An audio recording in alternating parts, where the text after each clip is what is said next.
Vous avez dit que le secteur automobile était le premier exportateur au Maroc. Pensez-vous que ce secteur-là va garder la pole position, notamment après cette grave crise inédite qu'il subit actuellement à cause du coronavirus? Oui, oui, avec la crise aujourd'hui, c'est une crise soudaine frappante. Bon, il a mis 4 milliards de personnes en confinement partout de l'Hexagone.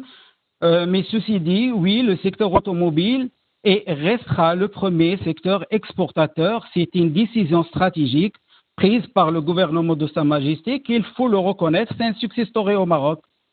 Parce qu'il y a des sacrifices qui ont été consentis pour construire ce écosystème efficace. Et ce écosystème, c'est une expérience reconnue par les constructeurs, par les clients automobiles, dont ils font confiance au Maroc. Cet écosystème s'avère plus compétitif que beaucoup de nos concurrents. Alors, puisque vous parlez de cela, cela nous mène aussi à cette question de relocalisation, un terme qui revient de plus en plus, et ce depuis quelques semaines maintenant. On parle de la période post-Covid, de relocalisation d'industries, notamment européennes, de la Chine vers d'autres pays. Alors, parlons du Maroc, parlons du cas du Maroc.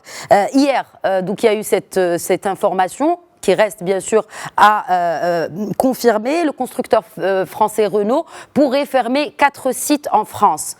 Qu'en est-il du Maroc? Bon, le Maroc, c'est le site parmi les sites les plus compétitifs au monde de Renault. Et c'est un business model différent du système européen. Donc pour les 10 000 emplois sur les 2 sites que compte le constructeur français au Maroc, il n'y a pas de risque de fermeture ou peut-être même de baisse d'effectifs. Aujourd'hui, selon les études aujourd'hui, prospectives, donc le marché connaîtra une baisse de la demande. Aujourd'hui, on verra cette année de 30%. Ça veut dire qu'il y a des restructurations à faire pour améliorer le coût. On ne peut pas rester comme avant le Covid. Mais le Maroc pourrait être épargné car il est relativement très compétitif.